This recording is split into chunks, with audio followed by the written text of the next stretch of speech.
Hey guys, and welcome to your introductory photography course here at Allversity. And we're going to start out this entire course. We're going to cover a lot of ground in this course. And this is, though, still a basic photography course, so we really want to start at the very beginning.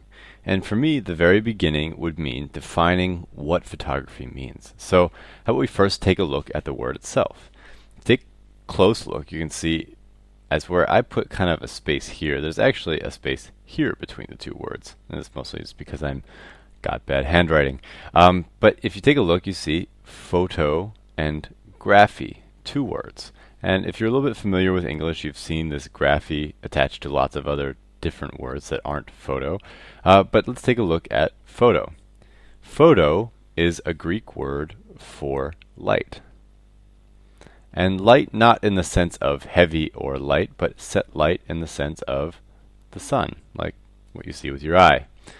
And then you've got graphy over here. And graphy sort of means something along the lines of drawing. So when you put those two things together, you come up with drawing with light, which I think is a really great way of describing what photography is. Photography really is, in a lot of ways, drawing with light. Now, what would be sort of a more functional working definition of photography? So, to answer that, I took a really quick look in Google, kind of hopped around, and I came across a definition in the World English Dictionary. And so it has two pieces. The first piece is the process of recording images on sensitized material by the action of light, X-rays, and etc. And it also is the chemical processing of this material to produce a print, a slide, or a cinefilm. So basically they're just saying light or some sort of ray, because you notice they said X-rays as well. Light plus film equals photo or photography. Now the other definition is basically the act of doing this. So the art or practice, the occupation of taking photographs or making films. So we're just going to say the act of doing that right there. Alright, so that is your definition of photography. How about we go take a look at who are photographers? What are the different styles of photography, and who are the people doing photography? So let's start out again. We're gonna take a look here at styles. So styles of photography, and these have a lot to do with approach. These not necessarily maybe the look of the photo, but the actual way that the photograph is being made. And this is really important distinction for you young photographers out there to understand the difference between different types of photographers. So we're going to just start out by writing them all out. So we've got art photography, we've got documentary photography, and we have got over here commercial photography. And I'm actually going to put one more group over here, and we're going to call that the X group, because I'll talk about that in a minute. So let's start with the art photographers. Art photography is basically created with the artist in mind. The photographer is then using art or using photography to express themselves. They're using it to somehow push the boundaries of the visual world that we're experiencing. So art photography is in many ways about the photographer. Then you've got documentary photography. And documentary photography, and this is according to maybe one of my mentors, is about the subject. So you'll also hear this being called reportage. It has a lot to do with documenting the situation in a sort of as neutral a way as possible and making the story about the person being documented. It's a report. It's like the way a reporter would work for a newspaper or a magazine or something like that. Now you've also got commercial photography. Now commercial photography is it's definitely a very much a growing piece of the photography world. It has had its heydays, and it's had times when it's always been around. But in many ways, commercial photography in recent years has also started to blend with these two in ways that it hasn't before. But commercial photography is photography that's being done with a certain customer in mind, and it's often got some sort of advertising component to it. So the photos are either being sold to a private person who is buying your time as a photographer. Maybe you're shooting a wedding or something like that, so they're paying for you to take photos of that particular thing. Or they are paying you to make some sort of image, or paying for an image that you made in another style, but using it for advertisement. So that's a very important thing. It has a lot to do with promotion. You can think of commercial photography as being sort of promotional photography, maybe. And then we've got this kind of other group over here, which I haven't really defined yet, and I'm not really going to, but the X group is basically people who are using photography to make sort of public record. It's not documentary in the sense it's not really for a magazine or something like that, but maybe police officers or salesmen, people like that, who are using photography in their work, but not necessarily in these formats over here. So I'm just going to leave that as the X group. I haven't found it anywhere on the internet, so I'm just going to not even give it a name. But I just want to make you all aware that that's out there.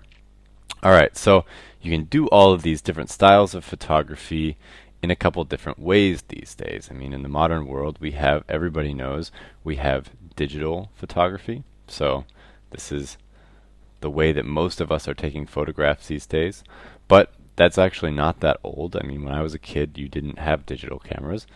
You had film cameras. And so film cameras were how photography was performed for a long time.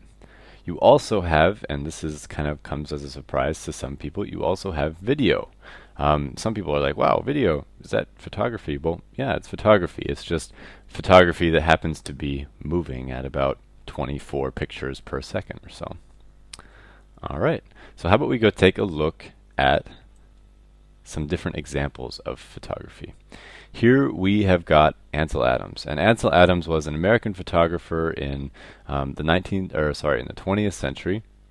And Ansel Adams is sort of your quintessential landscape photographer, and he was shooting that in the style, so like we said before, in the style of an art photographer. Now sometimes Ansel Adams did the occasional commercial piece or something like that, but in general he was a landscape photographer who was an art photographer.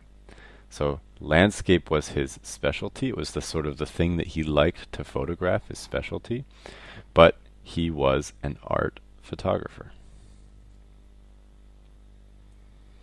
This photo right here is actually sort of not too controversial, but somewhat controversial, because it kind of breaks some of the rules of the documentary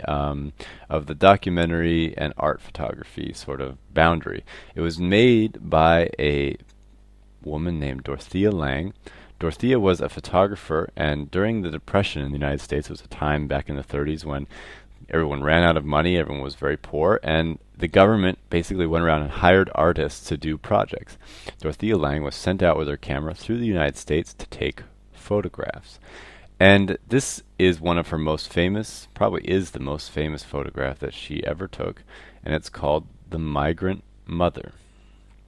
Now, I'm using this photo as an example of the difference between art photography and documentary photography, because you could approach this situation in two different ways. If you are Dorothea Lange, you walk up to this woman, you say, ma'am, is it alright if I follow you for a while and take some photographs of you?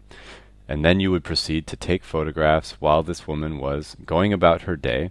And if Dorothea, or you as a photographer, don't affect this person in any way by trying to make them pose or make them do anything extra for you, if you don't tell them to sit and put their hand on their chin and look out across the prairie, then that is a documentary photograph. So if you are trying to document things as they are happening without influencing, and that's really important, or doing the least you can to influence, and you can never really truly not influence a situation, but you do that, then you are basically working as a documentary photographer. That can be art photography, but you're shooting in the style of documentary.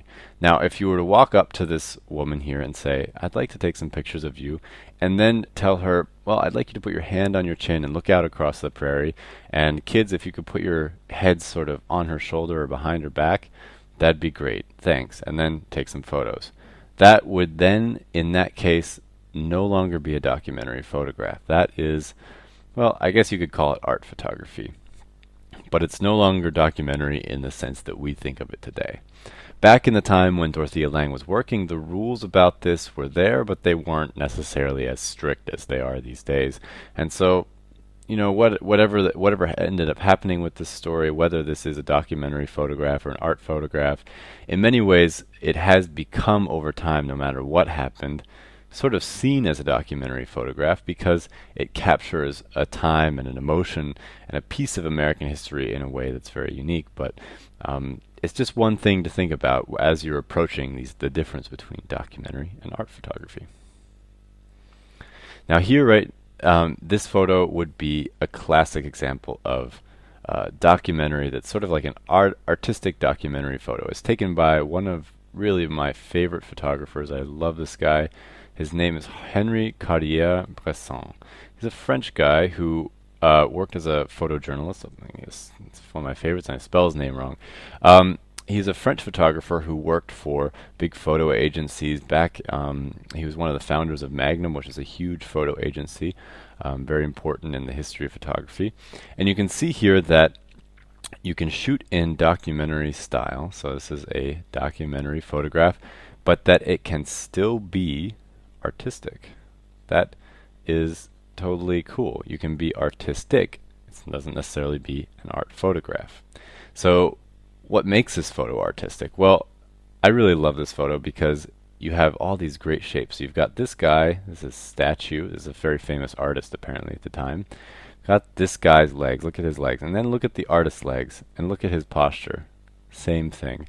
And almost in a way, and I'm not sure if this was necessarily intentional, but I also, looking into it, also see this line here, and this line here, and this line here. And you can see there's just really interesting shapes going on there. And this is typical Henri Cartier-Bresson. He has better photos. I think this isn't one of his best ones. This is just one that was in the open domain. But you just always are seeing this in his work, and a lot of documentary photographers do very artistic work, but they're also doing it in a way that they're not telling the guy, hey, could you go back and walk and do that again and again and again. They just catch it the first time that it happens.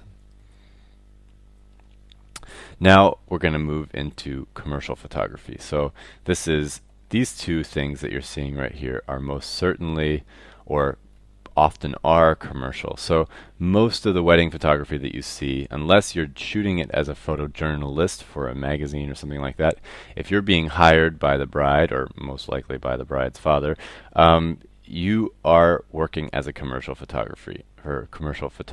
Sorry, whew, lots of saying photography today. All right, so wedding photography is very often commercial. It can be otherwise, but it's generally commercial. Fashion is also a very big piece of commercial photography these days. It's everywhere. It's probably, in the Western world, one of the types of photography that we see the most. Fashion photography can be journalistic if you're being sent by a paper or a magazine to document an event, but very often you're being paid by maybe the maker of this pair of pants or these fancy shoes, or these fancy red shoes. Wow, look at those. You might be being paid by the makers of those, or some sort of, maybe the people who are putting on the show up here, or maybe, this rich guy over here wants some photos. Whatever the case is, you're working as a commercial photographer often in these situations. And the difference between those is who's paying you, essentially. All right, and when you think about photographers, I think a lot of people have a lot of different ideas. What is a photographer? And a lot of times you kind of imagine this guy with this massive lens right here. It's just really ridiculous. You kind of imagine these guys, and in a lot of ways, yeah, those people are photographers, but there's lots of different ways of being a photographer. It's always been the case. You have guys like this from back in the day who were doing portrait studios. You have people like this right here who's, this is a Turkish photographer who does a lot of art photography. She's using a medium format camera here. And you have everything in between. You have people who, and you also have people who are outside of the professional world who are just working as amateurs. So there you have it. That was your introduction to the very basics of photography. We're going to move on in the next lesson to the history of photography. For right now, you can check out more videos at allversity.org.